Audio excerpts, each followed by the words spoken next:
열왕기상 19장 15절부터 18절까지.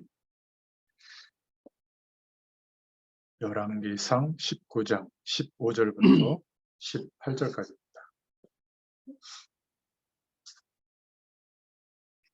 같이 봉독합니다. 여호와께서 그에게 이르시되 너는 내 길을 돌이켜 광야를 통하여 다메섹에 가서 이르거든 하사엘에게 기름을 부어 아람의 왕이 되게 하고 너는 또 nim시의 아들 예후에게 기름을 부어 이스라엘의 왕이 되게 하고 또 아벨 모글라 사밧의 아들 엘리사에게 기름을 부어 너를 대신하여 선지자가 되게 하라.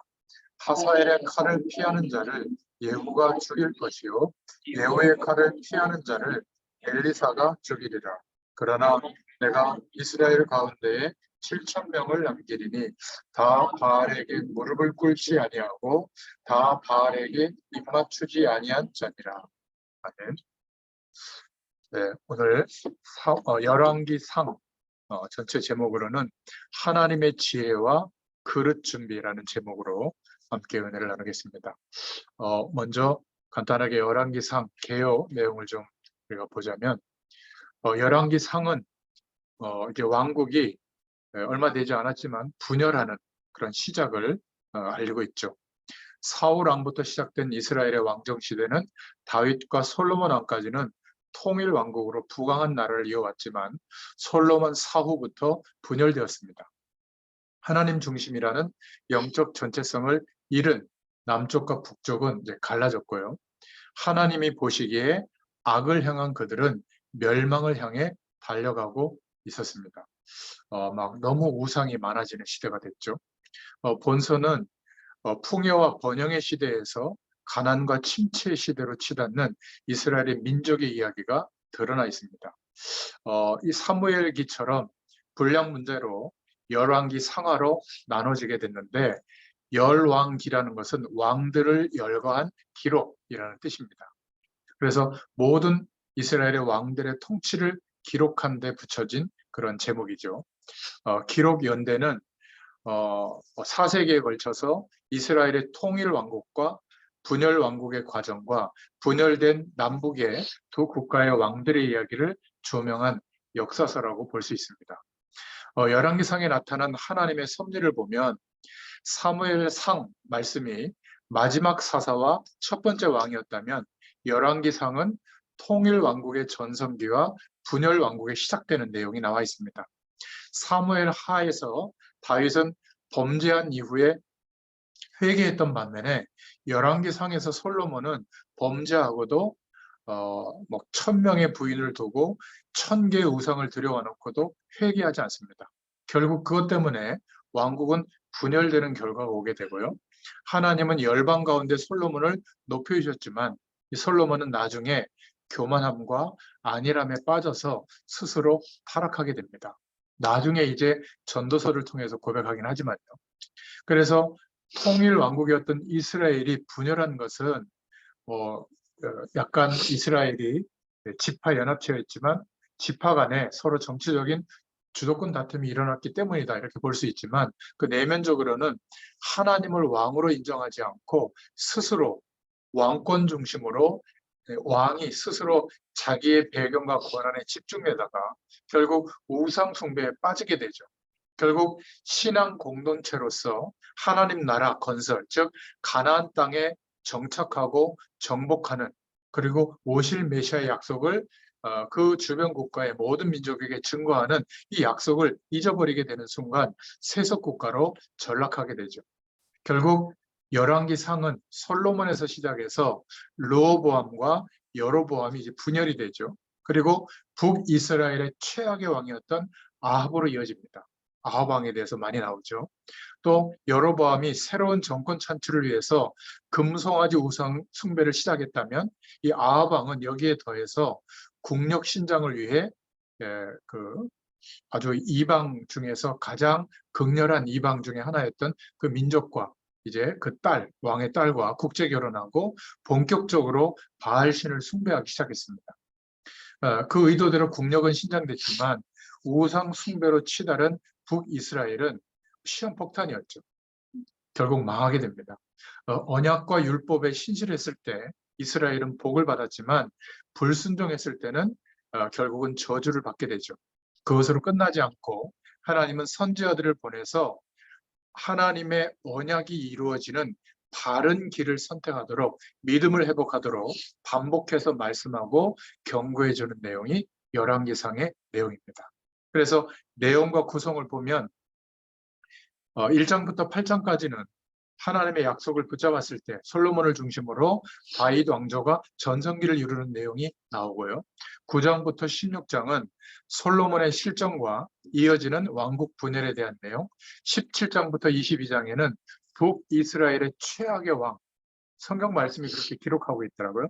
가장 이스라엘 왕들 중에 악한 왕이었다고, 아합과 그리고 선지자 엘리야에 대한 말씀이 나옵니다. 표로 좀 정리를 해놨고요. 밑에는 참고될 표를 제가 발췌해서 거기다가 붙여놨는데 너무 작죠. 한 장에 넣다 보니까. 통일 왕국에 대한 내용, 그리고 분열 왕국에 대한 내용.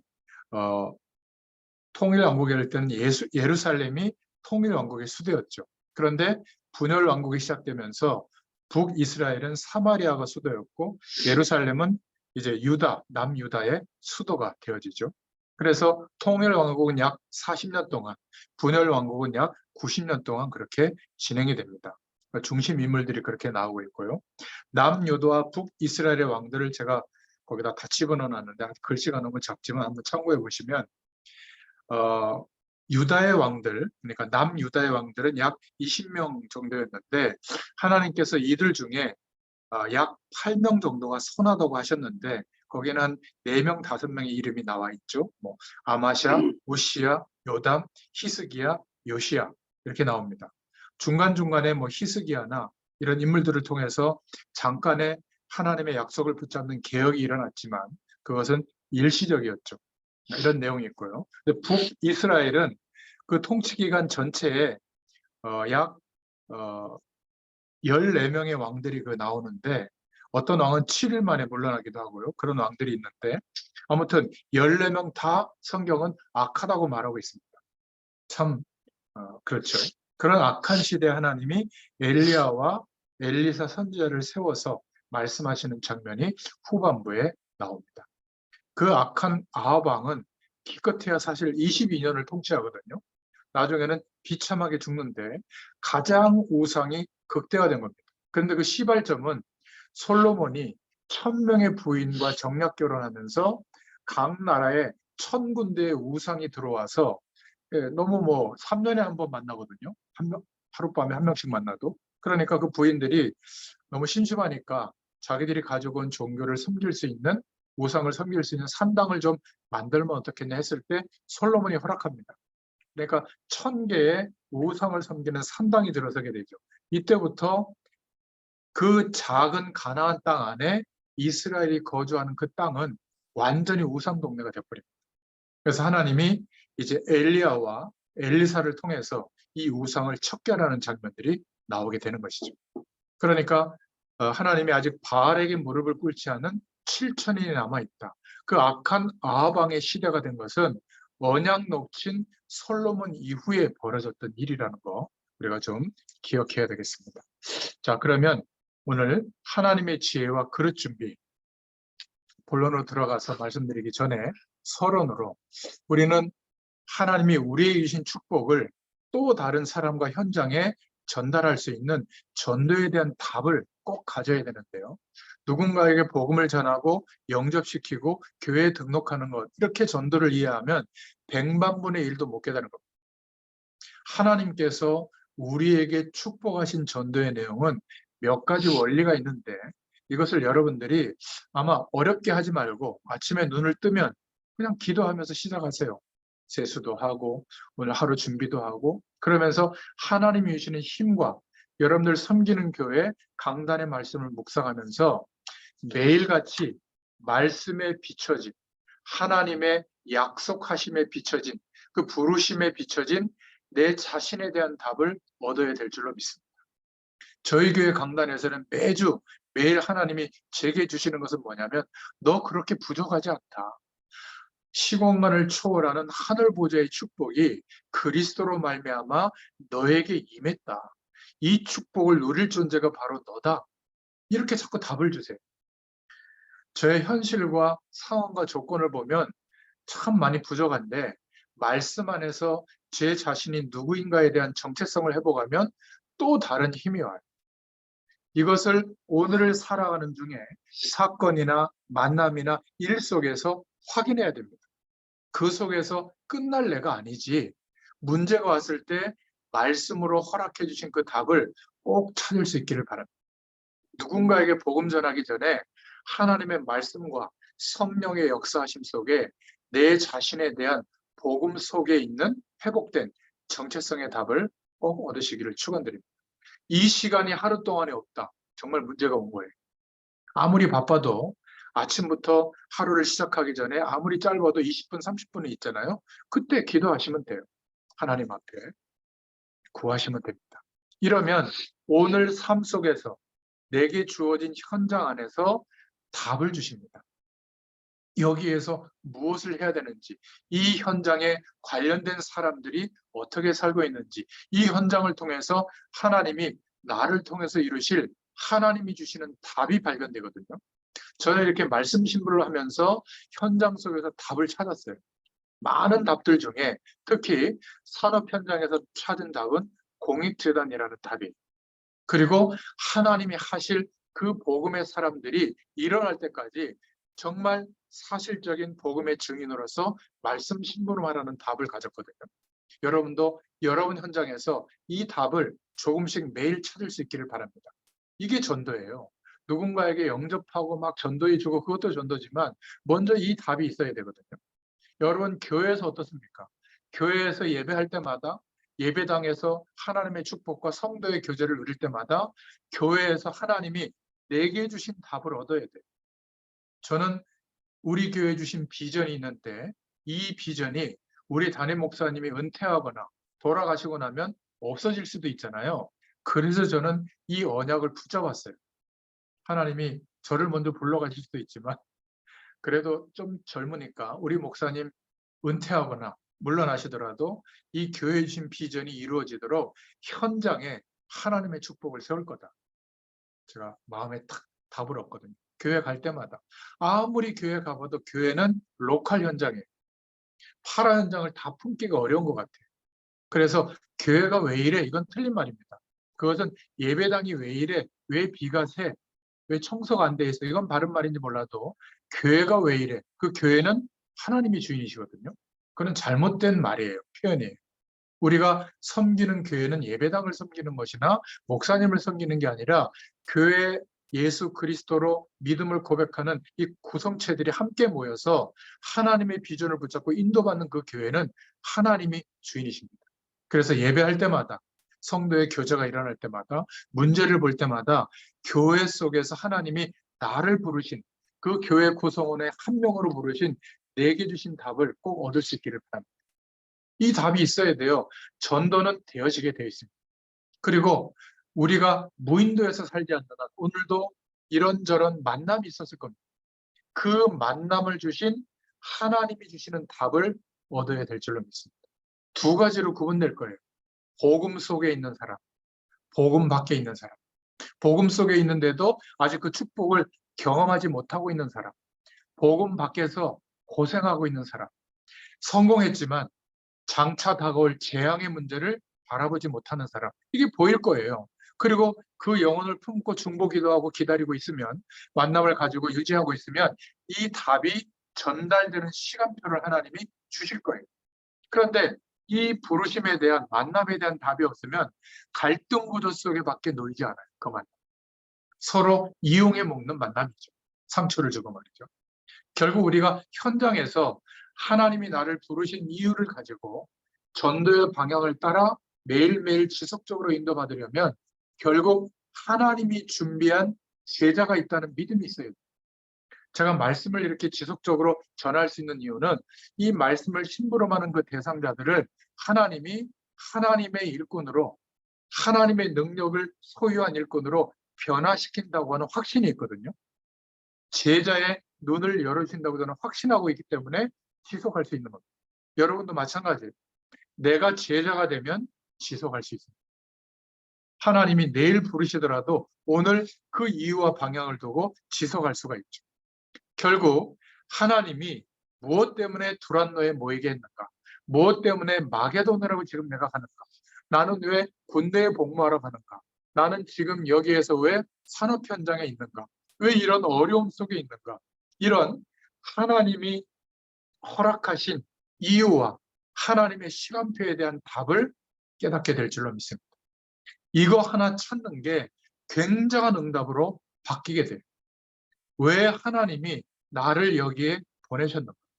제가 코로나 딱 시작되면서 집합금지 명령 걸리고 3명 이상 모이지 못하게 할 때 왜 하나님이 이런 일을 허락하셨을까? 고통스러운 일들을. 그때 붙잡은 답이 뭐였죠? 제가 얘기했잖아요. 복음의 가장 근원적인 축복을 누리게 하십니다. 그리고 그때 나도 몰랐지만 비대면에 준비하신 하나님의 응답을 열었어요.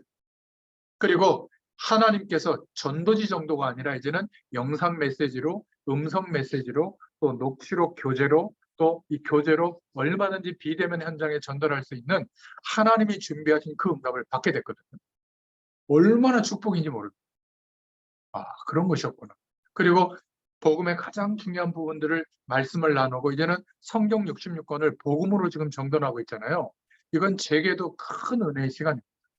아마 66권을 통독하시면서 하나님의 음성을 들을 수 있다면 이 66권을 정돈하기 전에 반드시 하나님이 시공간을 초월해서 역사하시는 그 기적을 보게 될 줄로 믿습니다. 그러니까 왜 하나님이 나를 여기에 보내셨는가? 그러면요, 평생에 대한 내 인생 전체에 대한 하나님의 답을 허락하실 거예요. 깨닫게 하실 겁니다. 성경을 부분 봐도 은혜가 되지만 성경 한 권을 열왕기 상이면 열왕기상, 사무엘 상이면 상 이렇게 한 권을 통째로 통독을 해보면 역사가 보이고 시대가 보이고 우리가 갈등하고 있는 그 문제가 어느 지점쯤에 있는지 보이게 돼요. 그런 은혜를 꼭 누릴 수 있기를 축원드립니다. 열왕기 상하가 있는데 열왕기 상에는 어떤 하나님의 말씀이 들어있고 또 그 하나님의 언약이 어떤 내용들을 통해서 우리에게 전달되는가. 열왕기라는 말은 왕들에 대한 기록, 왕들에 대한 얘기가 나와요. 하나님의 왕들이 선택하고 결정한 여러 가지 사건과 일들을 통해서 하나님이 우리에게 부탁하신 또 깨닫게 하시는 복음의 메시지가 있는 줄로 믿습니다. 복음 1세대 부모들이 붙잡아야 할 열왕기상 메시지를 정리했고요. 두 번째로는 청년 전문인 산업인들이 붙잡아야 할 열왕기상의 메시지가 있습니다.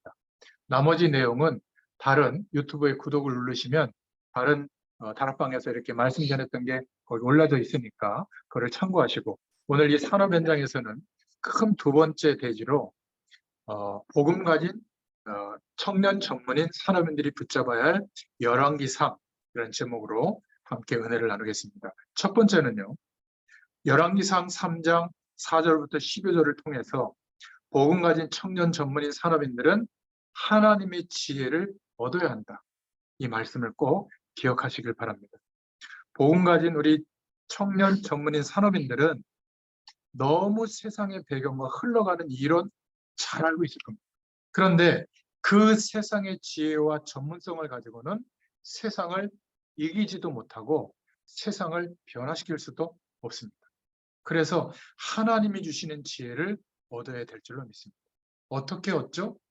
기도하면 됩니다. 하루에 시작하는 중에 우리의 시간 밖에 25시의 시간 속에서 하나님이 말씀으로 창조하지 않았지만 지금도 영존하는 하나님의 배경이 우리에게 임하면 하나님이 허락하시는 지혜를 공급받게 됩니다. 이 중요한 약속을 붙잡고 기도하면 하나님의 지혜를 얻게 될 줄로 믿습니다. 솔로몬은 아버지 다윗을 통해서 신앙교육을 잘 받았죠. 저와 여러분은 선배들이나 교역자들이나 또 윗세대들을 통해서 또 교회를 통해서 무엇을 배워야 되냐면 믿음을 배워야 될 줄로 믿습니다. 너무 터무니없이 순진하게 목회자들이나 교회는 아무런 문제가 없다고 생각하면 곤란해요. 오히려 성공한 사람들이 교회의 가능성은 10분의 1도 안 됩니다. 거의 무너진 사람들이 오거든요. 또 목회자들도 상식의 기준에 비춰볼 때 상식 중간보다 약간 못합니다. 그런 거를 보면 실망투성이에요. 그런데 뭘 봐야 되느냐? 하나님의 교회는, 하나님의 성도는 누가 지키고 인도하죠? 하나님의 역사입니다.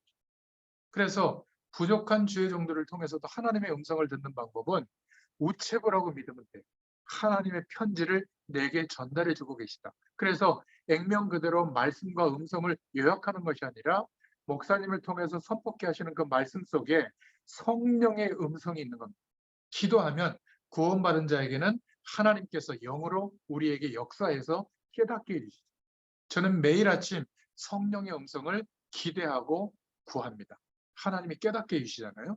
그 내용을 가지고 성경 앱을 이렇게 돌려보면 창세기부터 요한계시록까지 그 주제와 단어에 관련된 성경 구절이 쫙 뜹니다. 그 중에 제 마음속에 성령께서 부딪히게 하시는 성경 구절을 두고 깨닫게 하시는 그 주제를 두고 묵상하면서 한 20, 30분 기도해 보면 깨닫게 하시는 생각들이 있거든요. 그것을 글로 정돈해서 아침마다 묵상하면서 올리고 있는 겁니다. 여러분도 그렇게 시간을 정해서 하면 대단한 은혜를 주실 텐데, 못한다면 그냥 일과 시간이 시작되면서부터 기도로 시작해 보세요. 하나님 주시는 힘이 공급될 줄로 믿습니다. 그러면 교회 안에서도 사람들을 통해서도 하나님이 언약하신 대로 인도하신다고 하는 믿음이 회복되게 될 줄로 믿습니다. 저는 복음 가진 한두 사람을 보면서 복음이 뭔가를 깨달았어요. 많은 사람, 훌륭한 서적이 아니더라고요. 저와 여러분의 후대들이, 또 산업 현장에서 인턴십을 하는 사람들이, 거래처 사람들이 모자라지만 여러분들의 인생을 통해서 하나님이 살아계시는구나, 지금도 시국만을 초월해서 역사하시는구나, 이것이 보여지게 될 줄로 믿습니다. 저는 지금도 모자라지만 이 복음을 깨닫기 전에는 얼마나 모자랐겠어요. 여러분, 가능하면 기도하면서 교회를 중심으로 신앙을 배우시기를 축원드립니다. 열왕기상 2장 1절에 보면 다윗이 솔로몬에게 유언처럼 남기죠. 너는 힘써 믿음 안에서 대장보가 되라. 2절부터 3절에는 2장 여호와의 명을 지켜라. 그리고 솔로몬은 왕이 되었는데 열왕기상 3장 4절부터 15절에 보면 하나님 앞에 일천번제를 드립니다. 참 믿음의 중심이 처음에는 좋았죠. 그래서 지혜를 구하게 되죠. 하나님이 무엇을 구하든지 들어주겠다 했을 때. 열왕기상 4장 29절에 보면 바다 같은 마음, 모래같이 많은 지혜를 얻었다. 동양 애굽의 모든 지혜보다 뛰어난 지혜를 얻었다. 4장 30절에. 그리고 32절에는 사람들이 주목할 만한 잠언을 3,000개나 지었다. 이렇게 기록하고 있습니다. 결국 왕들 중에 성전을 건축해서 하나님께 영광 돌려드리는 최초의 임금이 되어졌죠. 하나님이 참 기뻐하시는 그런 왕이었습니다. 열왕기상 6장 37절부터 38절에 보면 7년 동안 성전 건축을 감행했는데, 열왕기상 5장 1절부터 18절에 보면 18만 3,300명 일꾼이 동원되어졌다. 이렇게 말씀하고 있어요. 그리고 마지막에 언약궤를 열왕기상 8장 1절부터 21절에 성전으로 모시게 됩니다. 열왕기상 8장 23절부터 61절에 보면 하나님께 기도를 올리는 특별한 은혜를 시로 남겼죠. 최고의 기도의 사람이었고 최고의 지혜와 명예와 부를 얻었습니다. 그리고 최초로 성전 봉헌을 했죠. 여기에서 우리가 붙잡아야 될 메시지가 뭐죠? 하나님의 지혜를 얻으려면 믿음을 배워라. 그래서 맞는 말인데, 세상의 이치에 맞는 말인데 하나님의 약속이 믿어지지 않아서 그런 기준을 더 신뢰하는, 불신앙하는 사람이 나쁜 사람들이 아니라 너무 잘 아는데 산업 현장에 그런 것들을 내가 하나님의 말씀의 언약보다 더 신뢰하는 그런 태도는 취하지 마시길 바랍니다. 오히려 하나님의 뜻이 뭔가를 바라보고 시간이 걸리더라도 하나님께 도우심을 구하면서 견디세요. 그리고 몸부림쳐 보시길 바랍니다. 하나님의 뜻이 뭘까? 조금만 기도하면 하나님이시는 지혜가 허락되어질 줄로 믿습니다. 두 번째 붙잡으실 우리 복음 가진 청년 전문인 산업인들이 받을 메시지는 열왕기상 10장 14절부터 29절을 통해서 축복받을 그릇을 준비해야 된다. 열왕기상 10장 23절에 보면 솔로몬 왕의 재산과 지혜가 천하 열 왕보다 큰지라 이렇게 말할 정도였어요. 지금 우리가 아무리 연약해도 괜찮습니다. 하나님의 약속이 이루어질 신분이 맞기 때문에 축복받을 믿음의 그릇을 준비하시기를 바랍니다. 저와 여러분이, 특히 우리가 전도자가 확실하고 제가 복음 전하는 사람이 맞다면 우리가 모일 때마다 허락하시는 하나님의 말씀이 그냥 예사로운 말씀이 아닐 줄로 저는 확신하고 있어요. 앞으로 저와 여러분들에게 어떤 일이 일어난지를 보게 될 줄로 믿습니다. 하나님은 솔로몬에게 엄청난 축복을 허락하셨는데 어느 정도였냐면 금 666달란트의 세금이 모였다. 어마어마하죠. 금으로 만든 방패가 500개나 되고 기념으로 준비했다. 그리고 여러 항로를 행하는 다시스의 배들을 준비했고 병거가 13,400이나 준비되어졌다. 그리고 천하가 솔로몬을 한번 만나서 지혜를 얻기를 원하는 줄이 이어졌고요. 스바의 여왕이 지혜를 배우러 올 정도였다. 이렇게 성경은 말하고 있습니다. 문제는 이 솔로몬이 이 정도로 하나님이 축복할 줄 몰랐던 거예요. 축복 감당하는 준비를 해야 되는데 못한 겁니다. 이 축복을 감당할 그릇 준비를 어려울 때부터, 약속을 믿는 믿음을 회복시켜 주실 때부터 준비할 수 있기를 축원드립니다. 몇 가지 준비를 분명히 해야죠. 솔로몬의 실수를 보면서 우리는 경계하면서 믿음 그릇을 준비할 수 있기를 축원드립니다. 결국 이방 여인들과 타락된 결혼을 하죠. 열왕기상 11장 1절부터 25절에. 그리고는 온 나라의 우상과 산당이 만들어지는 결정적인 역할을 도출해가지고 그냥 허락해버립니다. 그 이후로 열왕기상 11장 26절부터 43절, 12장 1절부터 33절을 보면 나라의 어려움이 이때부터 들이닥쳐요. 나라가 깨지게 되고 그 후에 악한 임금들이 계속 나타나게 된 거죠. 열왕기상 14장 20절부터 16장 34절에 그 내용을 말하고 있습니다. 여러분 꼭 기억하세요. 복음 가진 청년 전문인 산업인들은 하나님의 약속을 믿는 믿음이 회복되어짐과 동시에 축복을 받을 그릇을 준비할 수 있기를 바랍니다. 축복을 감당할 인격도 준비하시기를 바랍니다. 그리고 그 모든 은혜와 응답을 통해서 복음 전할 수 있는, 하나님께 영광 돌려드리고 그 영광을 증거할 수준 높은 준비를 할 수 있기를 축원드립니다. 그래서 이 단어의 핵심 단어가 뭐냐면 영적인 축복을 하나님이 우리에게 주실 텐데 영적 서밋의 위치에 우리를 세우실 것입니다. 이 답을 가지고 꼭 기도할 수 있기를 바랍니다.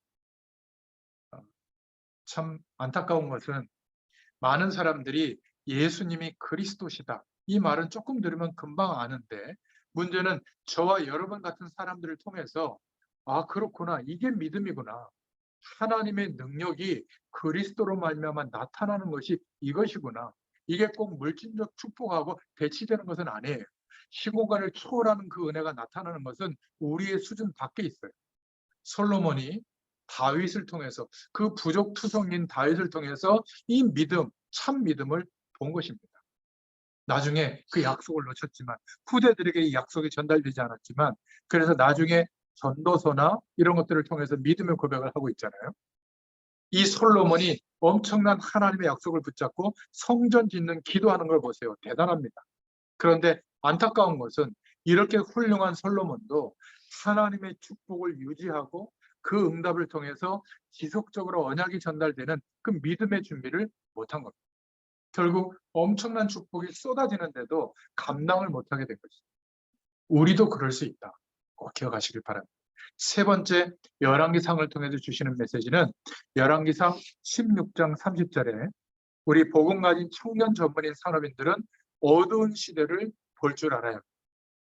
16장 30절에 보면 오므리의 아들 아합이 그 전에 모든 사람보다 여호와 보시기에 악을 더욱 행하여, 이렇게 말씀하고 있죠. 영적으로 어두운 시대가 되면 우리 입장에서 보면요, 하나님 없어도 이렇게 살만하다라는 가능성으로 가득 찬 시대가 됐잖아요. 아합 시대보다 더 악한 시대가 된 겁니다. 그러니까 남녀노소 가릴 것 없이 쾌락주의, 세상에서 물질적으로 성공만 하면 되고, 아니 무슨 강아지를 그렇게 사랑하고 막 이렇게 전 세계 이방에서 도와주는 게 사람들을 그렇게 막 신금을 울립니까?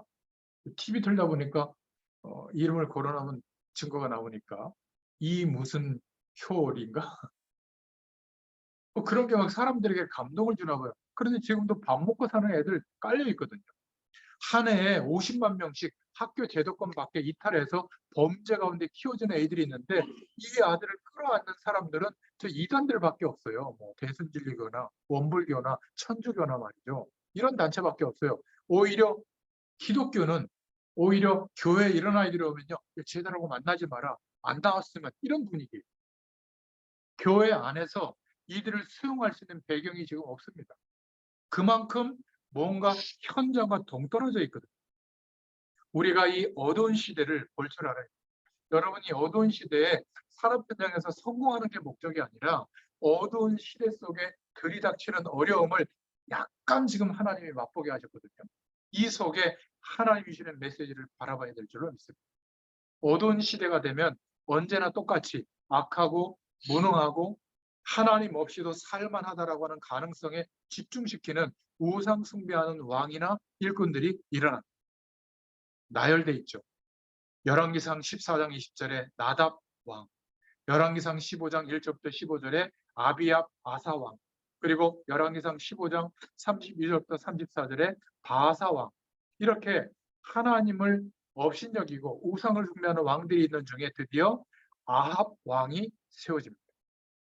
이세벨과 결혼하죠. 열왕기상 16장 31절에. 그리고 바알과 아세라 신당을 그 좁은 땅덩어리 안에 가득 세웁니다.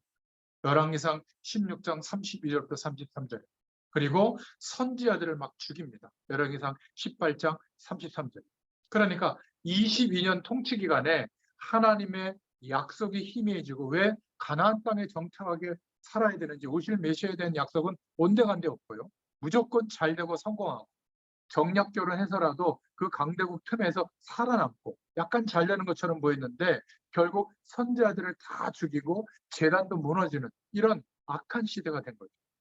결국 이런 영적으로 어두운 시대가 되면 거짓 선지자들이 일어납니다. 850명이나 일어나죠. 그런데 영적 현상은 막 드러내는 겁니다. 복음을 말하지 않고 이렇게 하면 성공한다. 반대 것들을 증거하는 선지자들이 일어나게 됩니다. 열왕기상 18장 16절부터 19절에 옳은 선지자들을 죽이면서 거짓 선지자 이단들이 일어나게 됩니다. 지금도 똑같아요. 열왕기상 18장 20절에서 22절에 그 힘과 세상적인 권력 부로 교권을 만듭니다. 그걸 가지고 복음을 증거하는 대열을 무너뜨리죠. 왜냐하면 찔리니까. 정확한 복음의 메시지가 선포되면 거짓이 드러나니까 힘을 가지고 막는 일들이 벌어집니다. 결국 그 시대가 하나님의 말씀보다는 드러난 것들을 쫓아가는 복음을 완전히 떠나게 만드는 시대가 되죠. 열왕기상 18장 25절부터 30절에 나오고 있습니다. 그래서 우리는 특히 복음 가진 청년 전문인 산업인들은 다른 것이 급하지 않아요. 복음에 뿌리 내리는 그 시간이 꼭 필요합니다. 서론에 말씀드린 전도의 원리, 하나님께서 세우시는 전도자의 삶에 뿌리 내려질 수 있도록 조금 천천히 오히려 더 하나님이 인도하시는 그 방향에 집중할 수 있기를 축원드립니다. 지금도 시간과 공간을 초월하시는 하나님 나라의 보좌의 축복으로 역사하시는 그 힘에 뿌리 내릴 수 있도록 하나님께서 역사해 주실 줄로 믿습니다. 그리고 네 번째로는요. 우리 복음 가진 청년 전문인 산업인들은 열왕기상 18장 20절에서 46절의 말씀을 통해서 이 시대에 영적 싸움을 할 수 있어야 된다. 우리 분야를 두고 저는 여러분들 일하는 분야는 책임이 없어요.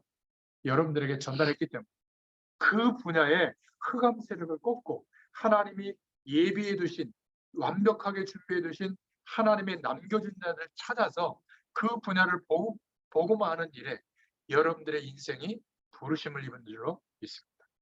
그래서 이렇게 기도하죠. 36절에 저녁 소제 드릴 때 이르러 선지자 엘리야가 나가서 말하되 아브라함과 이삭과 이스라엘의 하나님 여호와여, 주께서 이스라엘 중에서 하나님이 되심과 내가 주의 종이 됨과 내가 주의 말씀대로 이 모든 일을 행하는 것을 오늘날 알게 하옵소서. 이런 영적 싸움할 수 있기를 축원드립니다. 어떤 문제가 와도 괜찮아요. 하나님이 계시기 때문에 영적 싸움을 하면 이기게 됩니다. 내 힘으로 영적 싸움을 하는 게 아니기 때문에 하나님이 준비하신 힘을 가지면 완전히 이길 수 있습니다. 그래서 부르심을 입은 우리는 영적 싸움을 잘해야 됩니다. 창세기 3장 15절에 이미 그리스도의 약속을 붙잡을 때 뱀의 머리를 상하게 하신다 약속하셨고요. 열왕기상 18장 20절부터 46절에 이 엘리야가 이 악한 시대에 악한 왕권으로 눌리고 있는 시대에 영적 싸움에서 승리했습니다. 에베소 6장 10절부터 20절에도 우리의 싸움은 혈과 육에 대한 싸움이 아니라 어떤 싸움이라고요? 영적 싸움이라고 했습니다. 엘리야는 그 어려운 시대에 갈멜산에서 850명의 바알 아세라 선지자들을 꺾는 영적 싸움에 승리하게 됐죠. 참 하나님에 대한 축복을 누리는 증인의 싸움이었죠. 그리고 언약 붙잡고 예배하는 증인의 싸움이었습니다. 여러분, 이 약속을 붙잡고 기도하는 자에게 영적 싸움하는 자에게 하나님은 힘을 허락해 주십니다. 세상에 알 수 없는 힘. 열왕기상 17장 1절에 비가 오게도 하고 안 오게도 하시는 하나님의 능력을 알게 하셨죠. 그리고 계속 하나님의 기적의 능력을 이 엘리야에게 나타내 주셨습니다. 열왕기상 17장 8절부터 16절에 사르밧 과부에게 이 참 부족한 걸 가지고 이 선지자에게 접대하고 헌신했을 때 그 기근이 덮치고 재앙이 덮치는 시대에 사르밧 과부의 집은 하나님의 축복으로 하나님의 은혜를 누리게 됐죠. 그리고 열왕기상 17장 17부터 24절에 죽은 아이가 살아나는 기적도 일어나게 되고요. 결국 갈멜산에서 거짓 선지자들의 대결에서 승리하는 응답을 누리게 된 겁니다. 오히려 시대와 환경에는 큰 어려움이 왔지만 그게 바로 영적 싸움하는 큰 응답의 시작이 된 줄로 믿습니다. 열왕기상 19장 1절부터 7절에 나와 있죠. 우리가 나사렛 예수 그리스도의 이름으로 우리의 환경과 우리의 현장을 두고 영적 싸움을 시작하기만 하면 완전한 하나님의 힘이 공급되게 될 줄로 믿습니다. 이 시대 과거에는 오실 메시아의 약속에 대한 그림자 약속만 붙잡고 기도했는데도 이런 하나님의 역사가 일어났다면 우리가 성경 66권의 내용을 붙잡고 언약을 붙잡고 기도할 때 지금도 비도 오게 하고 안 오게도 하고 정말 무너진 과부의 집에 기적이 일어나고 죽은 아이도 살리게 되고 지금도 우상과 세상 배경과 대결해서 하나님의 영광이 드러나게 되도록 하나님은 큰 어려운 시기에 이 응답을 허락하실 줄로 믿습니다. 꼭 기억하세요. 동화되지 마시고 그냥 끌려가지 마시고 영적 싸움에 승리할 수 있기를 축원드립니다. 마지막 5번째 열왕기상 19장 1절부터 20절에 복음 가진 청년 전문인 사람인들은 하나님의 큰 계획을 알아야 합니다. 하나님의 큰 계획이 무엇일까? 결국 엘리야가 이것을 몰라서 기적을 행했지만 조금 흔들렸죠. 나만 남았다.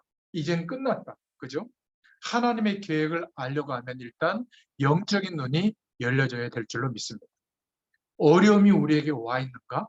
그렇다면 그 어려움이 내 힘으로 극복된다면 어려움이 아니겠죠. 내 힘으로 극복이 안 된다면 정말 하나님의 능력을 체험할 기회가 온 거예요. 저도 몇 번 그런 기회가 왔거든요. 처음에는 너무 심각한 한계 속에 있었는데 영적인 눈을 뜨고 보니까 이게 지금 세상 사람들이 알 수 없는 이제 증인의 자리에 나를 세우시려고 하나님이 허락하신 길이구나. 정말 제가 하나님께 매달렸거든요. 근데 하나님이 마침내 허락해 주셨어요. 결국 우리가 이 영적인 축복을 못 보면 늘 세상의 수단을 붙잡고 우리의 인생을 의지하게 돼요. 그럼 어떻게 되죠? 조그마한 응답에 교만해지거나 응답이 없으면 완전히 낙심하게 되거나 그러니까 현실과 말씀을 통해 주시는 하나님이 주시는 해답과 우리의 미래를 보는 눈이 안 열리게 되는 거죠. 그러면 그냥 세상에 매일매일 세상살이 할 뿐이에요. 하나님의 약속을 붙잡고 인도받는 미래를 볼 수 있는 눈을 가지고 하나님의 계획으로 하나님께서 역사하시는 축복 누릴 수 있기를 축원드립니다. 그래서 큰 승리를 얻었지만 결국 큰 고통으로 바뀌게 된 거죠. 오히려 하나님의 기적을 나타내는 큰 일을 하면 큰 행복이 올 줄 알았는데 엘리야에게 하나님의 계획을 알리시려고 그때까지만 해도 그냥 열심이었거든요. 하나님의 자신을 향한 계획이 없으니까 정확하지 않으니까 하나님의 심부름을 했지만 그 악랄한 이세벨이 엘리야를 죽이려고 막 추격대를 편성해서 쫓아오니까 엘리야가 약해진 겁니다. 여러분, 복음 안에 있는 저와 여러분들은 이런 어려움의 순간이 올 수도 있어요. 그것조차도 하나님의 허락이기 때문에 허락 속에서 이루어지는 일이라면 하나님이 살아계신 게 맞다면 절대 약해지지 마시기 바랍니다. 어려울 수는 있어요. 그래도 하나님께 힘을 구하시고 견디고 도전하시길 바랍니다. 이때 하나님이 큰 계획을 그 어려울 때 알게 하셨죠. 갈멜산에서 거짓 선지자들과 대결해서 승리했을 때는 몰랐어요. 못 깨달았습니다. 하나님이 그때 알리시지 않았어요. 오히려 19장 1절부터 6절에 큰 고통, 나만 남았다.